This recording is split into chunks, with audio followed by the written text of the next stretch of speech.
Olá, pessoal! Bem-vindos ao canal! Muita gente pensa na Idade Média como uma idade das trevas, um período de 1000 anos sem grandes avanços. Mas quando a gente fala de filosofia, essa ideia não poderia estar mais errada.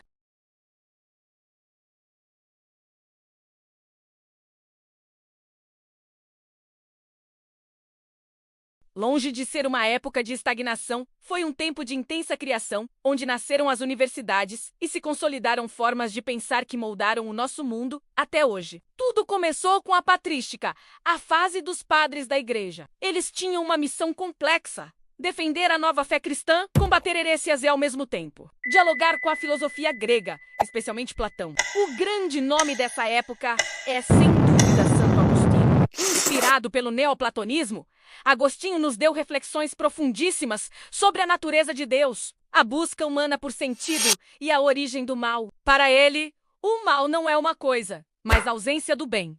E o tempo não é algo que passa lá fora, mas uma experiência da nossa alma. Ideias que continuam a ecoar até hoje. Mas a filosofia medieval não parou por aí. A partir do século IX, entramos na escolástica. Esse não era apenas um conjunto de doutrinas, mas um método de trabalho intelectual rigoroso, baseado na lógica, no debate e na interpretação de textos. O motor desse movimento foi a redescoberta das obras de Aristóteles, que chegaram à Europa através de traduções de filósofos islâmicos e judeus. Pensadores como Avicena, na Pérsia, e Averroes, na Espanha, não só preservaram Aristóteles, mas expandiram seu pensamento, criando sistemas metafísicos complexos. No mundo judaico, Maimônides buscou harmonizar a Torá com a filosofia aristotélica, defendendo que a razão é uma ferramenta poderosa para entender a revelação divina. Essa troca de ideias entre culturas e religiões foi o que tornou o período tão rico e dinâmico. O auge da escolástica veio com Tomás de Aquino. Ele é o mestre da síntese.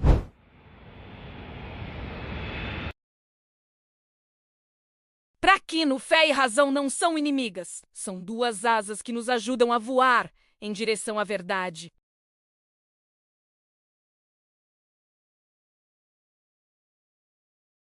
Suas famosas 5 vias são argumentos lógicos, baseados na observação do mundo, o movimento, a causa e efeito, a contingência das coisas. Tudo aponta para uma causa primeira, que chamamos de Deus.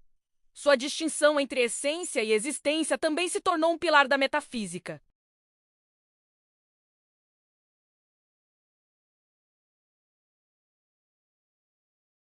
Duns Scott, por exemplo, valorizou muito mais a vontade e a liberdade humana. Já Guilherme de Ockham ficou famoso pelo seu nominalismo. Ele questionou a existência de conceitos universais, como humanidade ou justiça, argumentando que, na realidade, só existem indivíduos concretos. É dele o famoso princípio da navalha de Ockham. Não devemos multiplicar as explicações sem necessidade. Basicamente, a explicação mais simples costuma ser a correta. Esse princípio se tornou uma ferramenta fundamental para o pensamento científico moderno. E essas discussões não eram só abstração. O famoso problema dos universais tinha implicações enormes. Se os universais não existem, como diziam os nominalistas, então como podemos ter conhecimento geral sobre as coisas?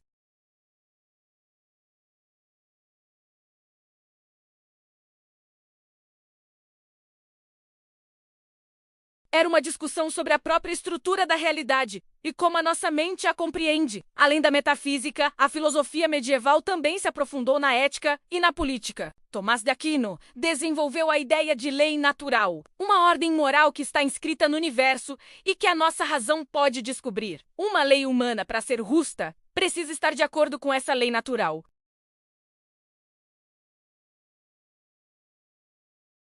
A filosofia política medieval também debateu a relação entre a Igreja e o Estado, a legitimidade do poder e o bem comum, temas que continuam super atuais. No campo da ética, os medievais combinaram as virtudes de Aristóteles com a teologia cristã. Além da coragem, da temperança e da justiça, eles introduziram as virtudes teologais: fé, esperança e caridade. Essas virtudes não visavam apenas uma vida boa aqui na Terra, mas orientavam o ser humano para seu fim último, a união com Deus.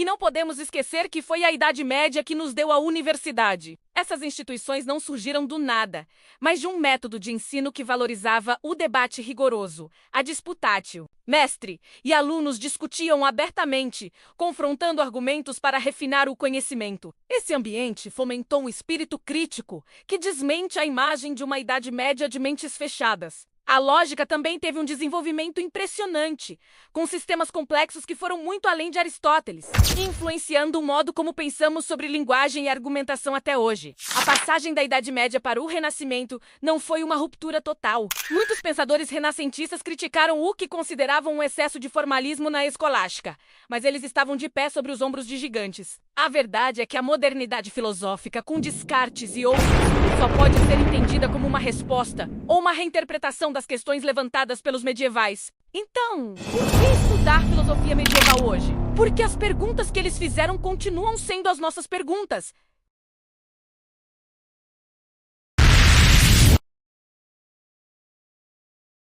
Ao olharmos para esse período, não estamos apenas visitando um museu de ideias antigas. Estamos resgatando ferramentas conceituais poderosíssimas para pensar o nosso próprio tempo. A filosofia medieval é um dos pilares do pensamento ocidental, um capítulo fascinante que nos mostra que, mesmo em tempos de fé intensa, a razão nunca deixou de brilhar. Espero que vocês tenham gostado dessa viagem pela filosofia medieval. Seboque, curte-o, não se esqueça de deixar o seu like, se inscrever no canal e ativar o sininho para não perder os próximos vídeos. Muito obrigado por assistir e até a próxima!